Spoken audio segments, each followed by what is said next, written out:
Hello বন্ধুরা, আমি রাকেশ সরকার, excise constable. আজকে আমি তোমার সাথে শেয়ার করবো আমার এক্সাইজ কনস্টেবলের জার্নির অভিজ্ঞতা। তাহলে চলো সময় নষ্ট না করে ভিডিওটাকে শুরু করা যাক।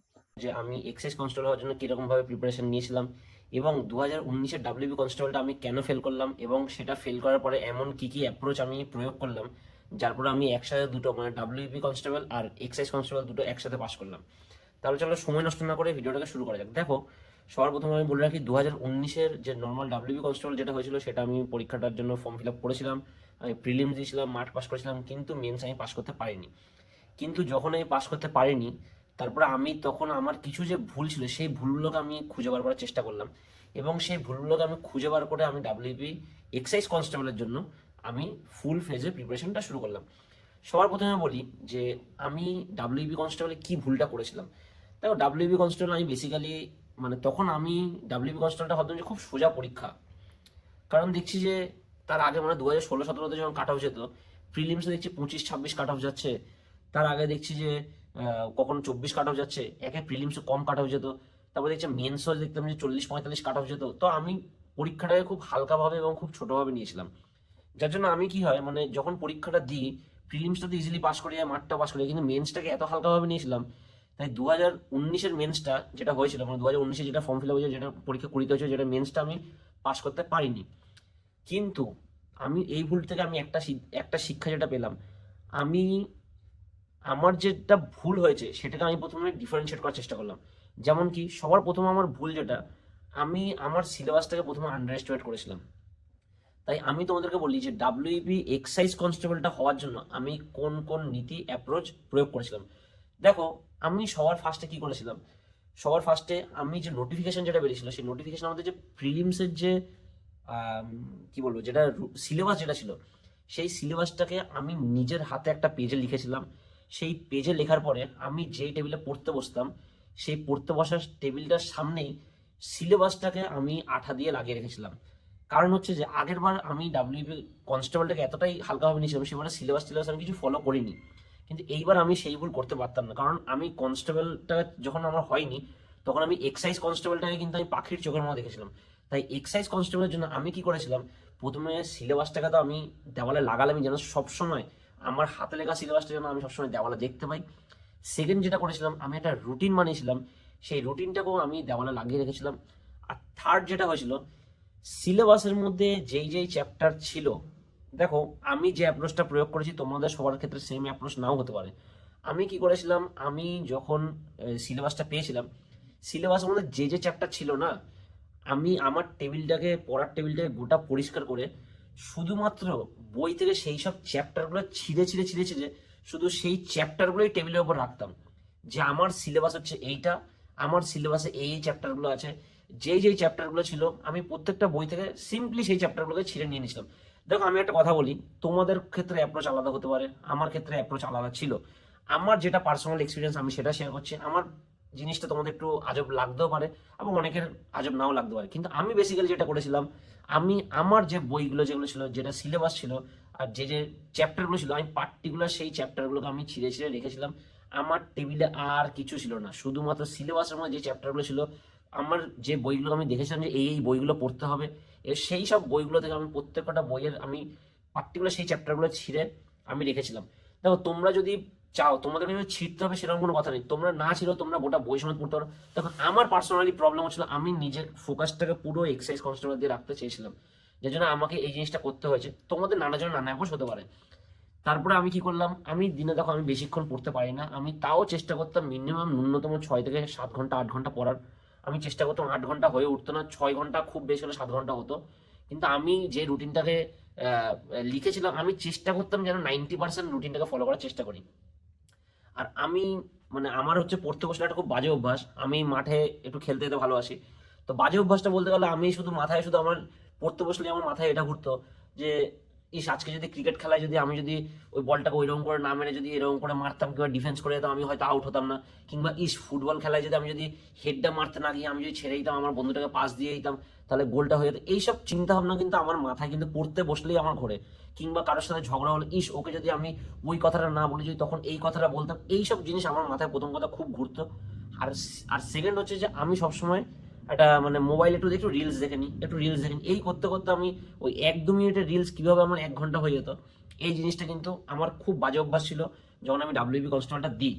কিন্তু তারপর আমি কি করলাম, আমি এই সব জিনিসের জন্য আমি পড়তে বসার আগে আগে ভালো করে আমার যেটা মনে হয় যে আমার এটা চিন্তা ভাবনা করা উচিত কি এটা করা উচিত না, আমি 10 থেকে 15 মিনিট আগে চোখ বন্ধ করে একটা ধ্যানের মতো করে নিই, কারণ আমার যে কনসেন্ট্রেশন লেভেল ওই ধ্যানের মধ্যে আমার কেটে যায়। আর প্লাস আমি আমার ফোনটাকে পার্সোনালি আমার শোকেসের ভিতরে, আমার ঘরে যে শোকেস রাখা আছে আমার হাত থেকে অনেকটাই দূরে, আমি আমার ফোনটা ওখানে রেখে দিতাম। দিয়ে আমার কাছে সামনে ছিল সিলেবাস, এদিকে ছিল রুটিন, আর সামনে ছিল বই। আমার পার্টিকুলার যখন যে রুটিন ছিল সেই বইটা আমি পড়ার চেষ্টা করতাম। মাঝখানে যদি পড়তে না পারলে আমি একটু উঠে যেতাম, একটু জল খেতাম, একটু এধার ওধার করতাম, কিন্তু চেষ্টা করতাম যেন 6 থেকে 7 ঘন্টা আমি বসতে পারি। দেখো আমি এটা এই জন্যই বলছি, কারণ হচ্ছে যে আমি নিজে শুধু পড়াশোনা করে গেছি, মানে এক্সাইজ কনস্টেবলটাকে আমি পাখির চোখ করেছিলাম যে আমাকে এক্সাইজ কনস্টেবলটা পেতেই হবে, আমার কাছে আর কোনো উপায় নেই। তো আমি এটাকে পাখির চোখ করেছিলাম। দেখো তোমাদের পক্ষে এই 6-7 ঘন্টা পড়াশোনা করাটা সম্ভব নাও হতে পারে, কারণ তোমরা অনেকজন কাজ করতে করতে প্রিপারেশন নিচ্ছ, তোমাদের এটা সম্ভব নাও হতে পারে। কিন্তু এবার আমার ক্ষেত্রে যেটা 6 থেকে 7 ঘন্টা সময় লেগেছিল, অনেকের যাদের একটু মেরিটটা ভালো তারা কেউ 4 ঘন্টা পড়েও কিন্তু সেই রেজাল্টটা পাবে, আর কেউ কিন্তু 7 ঘন্টা জায়গায় 9 ঘন্টা পড়েও কিন্তু সেই রেজাল্টটা পাবে না। তো সবার ক্ষেত্রে প্রসিডিওর ডিফারেন্ট। তো আমার ক্ষেত্রে যে প্রসিডিওর ছিল আমি পার্টিকুলার সেই প্রসিডিওরই বলবো। তো যাই হোক, এইরকম পদ্ধতিতে আমি এগিয়ে গিয়ে যখন আমার প্রিলিমসটা হলো, তো প্রিলিমসে আমি 50-52 মতো স্কোর করে এসেছিলাম। তো আমার মনে হয়েছিল যে 50-52-তে আমার হয়ে যেতে পারে, মানে আমার একটা প্রিলিমসের পরে আমার পিইটি পিএমটিতে আমার ডাক পড়তে পারে এক্সাইজ কনস্টেবলের জন্য। এইবার আমি যখন যখন আমার হয়ে গেল, আমি বাড়িতে এসে প্রথমে 3টে কাজ করলাম। প্রথম কাজটা করলাম যে আমার টেবিলের সামনে যে সিলেবাসটা লাগানো আছে সেই সিলেবাসটা ছিঁড়ে ফেললাম, পুরোনো সিলেবাসটা, আর আমার রুটিনটা ছিঁড়ে ফেললাম। আবার আমি নোটিফিকেশন দেখলাম যে মেন্সের সিলেবাসটা কি আছে, মেন্সের সিলেবাসটা আবার আমি নিজের হাতে লিখলাম, আবার মেন্সের সিলেবাসটা লাগালাম। মেন্সের জন্য আমি একটা রুটিন সেট করলাম, সেই 6 থেকে 7 ঘন্টা আমার রুটিন ছিল। আমি দেখলাম কোন কোন জিনিসগুলো কমন আছে, কোন কোন চ্যাপ্টারগুলো কমন আছে, কোনগুলো নতুন ঢুকেছে। যেগুলো নতুন ঢুকেছে সেগুলো আমি আবার ছিঁড়ে আবার আমার সিলেবাস অ্যাড করলাম। দেখো তোমরা যদি খুব ভালোভাবে দেখো না, সিলেবাসে যতটুকুনি থাকে সেটা হার্ডলি এতটুকুনি হবে সব কটা চ্যাপ্টার মিলিয়ে এতটুকুনি হবে সিলেবাসে যা থাকে, যদি তোমরা ঠিকভাবে দেখো। কিন্তু আমরা কি করি, আমরা যে বই পাচ্ছি সেই বই পড়ছি, পার্টিকুলার সিলেবাস আমরা ফলো করি না। আর আমি হাতে লেখা সিলেবাসটা এই জন্যই করতাম, কারণ হাতে লিখলে দেখবে তুমি যেভাবে মনে রাখতে পারবে, তুমি কিন্তু মানে বইয়ে পড়ে সিলেবাসটা কিন্তু সারাক্ষণ মনে রাখতে পারবে, কিন্তু চোখের সামনে তোমার সিলেবাসটা থাকলে তোমার কিন্তু সবকিছু মনে থাকবে। আর আমি তারপরে যখন প্রিলিমসটা আমার যখন মনে হলো হয়ে যাবে, তখন আমি দৌড়ের জন্য প্রিপারেশন শুরু করলাম। আর আমি দিনে দুবার দৌড়াতাম, একটা হচ্ছে সকালবেলা 6টা থেকে 8টা অবধি 2 ঘন্টা দৌড়াতাম, আর বিকালবেলা 4টা থেকে 5:30, 5টা 5:30 অবধি 1.5 ঘন্টা দৌড়াতাম। তো এটা আমার মোটামুটি সব দিনকার ছিল। আর আমি কোনোদিনও দৌড় বাদ দিতাম না, বলতে দুর্গাপুজো হোক কালী পুজো হোক, আমি তখনও দৌড়াতে যেতাম। দুর্গাপুজো কালী পুজো বলে আছে ছুটির দিন বলে যে দৌড়াবো না, সেই জিনিসটা কিন্তু আমি করতাম না। এইবার আমি কিন্তু আমার দৌড়টা কন্টিনিউ রেখে গেছি, আর আমি সবসময় ট্র্যাক করতাম যেন আমার 6.5 মিনিটের ভিতরেই যেন আমার হয়ে যায়। আর আমাকে একদম বিশাল যে 4 মিনিটের ভিতরে ঢুকতে হবে, আমাকে যে একদম 5 মিনিটের ভিতরে ঢুকতে হবে, ওই মেন্টালিটি নিয়ে আমি করিনি। আমার টার্গেট ছিল 6 মিনিট 15 সেকেন্ড থেকে 6 মিনিট 25 সেকেন্ড, এইটা ছিল আমার টার্গেট। তো এই পদ্ধতিতে আমি এগিয়েছি, আমি রেজাল্টও পেয়েছি। আমি দুবার করে দৌড়াতে যেতাম, কেউ বলে যে সপ্তাহে একদিন রেস্ট দিতে হয়, নাহলে চোট লেগে যাওয়ার সম্ভাবনা এই ওই, কিন্তু আমি ওইরকম করতাম না। আমি দিনে 2বারই দৌড়াতাম, ভালো মতো স্ট্রেচিং করে নিতাম, ব্যায়াম করে নিতাম, সবকিছু করে নিতাম। তো এই জিনিসটা করাতে আমার হেল্প হয়েছে, এতে আমার পিইটি পিএমটিটাও আমি পাস হয়ে যাই। তারপরে আমি ঠিক সেম অ্যাপ্রোচে সেই আমার যা প্রসেস ছিল, ওই সিলেবাস দেখতাম, চ্যাপ্টার বার করতাম, পড়তাম, আর দিতাম মক টেস্ট। ও তোমাদেরকে বলে রাখি, মেন্স যখন আমার মনে হয়েছে হবে, তখন আমি 2টো বই কিনেছিলাম কলেজ স্ট্রিট থেকে। একটা বই নিয়েছিলাম হচ্ছে খুব ইজি, যেটা মক টেস্টগুলো, মানে তুমি মক টেস্টগুলো 90, এক্সাইজের পরীক্ষা 90 হয়েছিল, ডাব্লিউবির পরীক্ষা 85 হয়, এক্সাইজের 90 হয়েছিল। তোমার আমি একটা বই এমন নিয়েছিলাম যেটাতে আমি 90-এর মধ্যে খুব ইজিলি 70-72 ক্র্যাক করতে পারতাম, এরকম একটা নিয়েছিলাম প্র্যাকটিস সেট। আর একটা প্র্যাকটিস সেট নিয়েছিলাম বিশাল টাফ, ওইটাতে 40-42 যদি তুলতে পারো 90-এর মধ্যে, মানে বিশাল বড় ব্যাপার। আমি এই দুটো প্র্যাকটিস সেটে নিয়েছিলাম, একটা কঠিন একটা সহজ। তোমরা যদি জানতে চাও আমি প্র্যাকটিস সেটগুলোর নাম আমি কমেন্টে পিন করে দেবো। যাই হোক, তো আমি কিন্তু যাই করতাম, দিনে মিনিমাম একটা করে প্র্যাকটিস সেট আমি দেওয়ার চেষ্টা করতাম। 6 ঘন্টা পড়াশোনা করার পরে মানে একটা প্র্যাকটিস সেট, 1 ঘন্টায় একটা প্র্যাকটিস সেট আমি দেওয়ার চেষ্টা করতাম, যেটাতে আমার মনে হয়েছে যে আমি রেজাল্টটা পেয়েছি। তো আর সবচেয়ে বড় ব্যাপার হচ্ছে যে আমি যখন ডাব্লিউবি এক্সাইজ কনস্টেবলের জন্য প্রিপারেশন চালাচ্ছি, এক্সাইজ কনস্টেবলের সিলেবাস 80% ডাব্লিউবি কনস্টেবলের সাথে মিলে যায়, যার জন্য আমাকে ডাব্লিউবি কনস্টেবল পরের যেটা আছে সেটার জন্য আলাদা করে পড়াশোনা করতে হয়নি। আমি এক্সাইজ কনস্টেবলের জন্য প্রিপারেশন করেছি, আমার অটোমেটিক্যালি ডাব্লিউবি কনস্টেবলের জন্য আমার প্রিপারেশনটা হয়ে গেছে। আমি তারপরে মেন্সটা দিয়ে আসলাম। মেন্সটাতে আমি 60-র কাছাকাছি গায়ে গায়ে আমি স্কোর মানে পরীক্ষা দিয়ে আসছিলাম। আমি জানতাম যে 2-2.5 কমবে। তো আমি যখন দেখলাম যে আমার মানে ফাইনাল যেটা আসলো, ফাইনাল দেখলাম 55-56 সামথিং কিছু এসেছিল মানে রিটেনে, তারপর আমি ইন্টারভিউতে ডাক পেয়েছিলাম। যাই হোক, ইন্টারভিউর জন্য তোমাদেরকে বলে রাখি, ইন্টারভিউতে আমি একটা নেভি ব্লু, হালকা নেভি ব্লু কালারের শার্ট আর কালো কালারের প্যান্ট পরে গেছিলাম। ইন্টারভিউতে কখনো তোমরা চেষ্টা করো সাদা রঙের জামা, কালো রঙের প্যান্ট, মানে ডিপ, একটা খুব লাইট একটা খুব ডিপ, এরকম পরে না যাওয়ার। কারণ এতে পুরো একদম মানে খুব বাজে দেখতে লাগে, ওয়েটারের ছেলেদের মতো লাগে। যাই হোক, আমি এরকম একটা নেভি ব্লু কালারের একটা জামা আর একটা কালো রঙের একটা প্যান্ট পরে গেছিলাম। তো আমাকে ইন্টারভিউতে যে যে কোশ্চেন জিজ্ঞাসা করেছিল, ইন্টারভিউতে আমাকে 6টা না 7টা কোশ্চেন জিজ্ঞাসা করেছিল। তো আমি বোধহয় 6টা 7টার মধ্যে বোধহয় 3টে না 4টে পারিনি, 3টে বোধহয় জবাব দিতে পেরেছিলাম। কিন্তু এবার আমি যে পারিনি, আমি কিন্তু প্যানিক হইনি। আমি কি এসির সাথে কথা বলছি, মানে সুপারিনটেন্ডেন্টের সাথে কথা বলছি, না কোনো ডিএসপির সাথে কথা বলছি, না কোনো ডিএসির সাথে কথা বলছি, নাকি কোনো এসআই এর সাথে কথা বলছি, আমি কিন্তু সেটা দেখিনি। আমি ঘরের লোকের সাথে যেরকম করে হাসি খুশি ভাবে কথা বলি, ইন্টারভিউতেও আমি আমার ঘরের লোকের মতো লোকের সাথে কথা বলার চেষ্টা করি। স্যার আসবো, okay sir good morning sir, বসতে পারি। আমি বসলাম, দিয়ে ওরাও জিজ্ঞাসা করলো তুমি এটা পারবে? আমি বললাম হ্যাঁ পারবো। যেটা পারলাম সেটা বললাম, যেটা পারলাম না সেটাই হাসি মুখে বললাম সরি স্যার আমি জানি না, কিন্তু আমি এটা শিওরলি জানার চেষ্টা করব বলে আমি যতটুকুনি পেরেছি আমার ভালো দেওয়ার চেষ্টা করেছি, বেস্টটা দেওয়ার চেষ্টা করেছি। তো এরকম করে করে করে করে ইন্টারভিউটা দিলাম। ইন্টারভিউতেও মোটামুটি ঠিকঠাক ঠাকুরের সাথে একটা ঠিকঠাক নাম্বার আসলো। যেহেতু খুব ভালো হয়নি খুব খারাপ হয়নি, তো ইন্টারভিউতে আমি 7 7.5 মতো পেয়েছি।